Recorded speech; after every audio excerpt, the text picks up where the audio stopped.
హన్మకొండ జిల్లా మాలపూరు ప్రాథమిక వ్యవసాయ సహకార సంఘం వద్ద జీలుగ విత్తనాల కోసం రైతులు ఎగబడ్డారు. ఆలస్యమైతే దొరుకుతాయో లేదోనని ఎండకు నిల్చోలేక తమ చెప్పులను క్యూ లైన్లో ఉంచారు రైతులు. మండలానికి ఇటీవల 500 క్వింటాల జీలుగు విత్తనాలు వచ్చాయి. కమలాపూర్ PACSలో 400 క్వింటాలు, అంబాలలోని అగ్రోస్ రైతు సేవా కేంద్రంలో 100 క్వింటాల చొప్పున తరలించి రైతులకు పంపిణీ చేస్తారు. విత్తనాల్ని పంపిణీ చేస్తున్నారని తెలుసుకున్న రైతులు ఉదయం 7 గంటలకే PACS అగ్రోస్ రైతు సేవా కేంద్రం వద్ద బారులు తీరారు.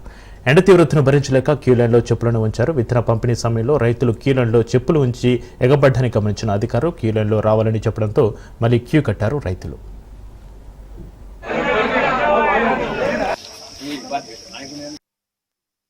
నా పేరు కుమారస్వామి, గూడూరు రైతు. సంవత్సరం జీలుగ విత్తనాలు అసలే లేటుగా ఇచ్చింది. ఇప్పటికే రోహిణి గారిని సమీపించింది. వాస్తవంగా చాలా లేటుగా ఇవ్వడం జరుగుతుంది. దానికి తోడు సబ్సిడీ పెంచడం, తగ్గించడం వల్ల రైతులకు చాలా ఆర్థికంగా ఇబ్బందిగా ఉంది. లాస్ట్ ఇయర్ 1,200 రూపాయల లోపు ఉండే జీలుగ బస్తా ఈ సంవత్సరం 2,130 రూపాయలు కావడం రైతు ప్రభుత్వం చెప్పుకోవడం బాగాలేదు. ఈ రేటు విషయం అయితే వాళ్ళ వ్యవహారం శైలి చెప్పుకోవడానికి విరుద్ధంగా ఉన్నది.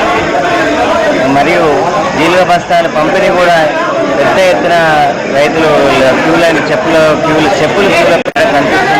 ఇది సరైన పద్ధతి కాదు. విరివిగా బస్తాలు రైతులకు అందుబాటులో ఉంచాలి. నిరంతరం చిట్టీలు పంచుతాయి, ఈ సమస్య వచ్చేది కాదు. ప్రభుత్వం విత్తనాల ప్రక్రియలనే విఫలమైనట్టుగా ఉంటుంది.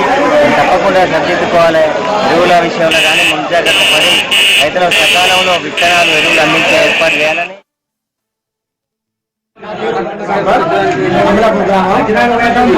సంవత్సరం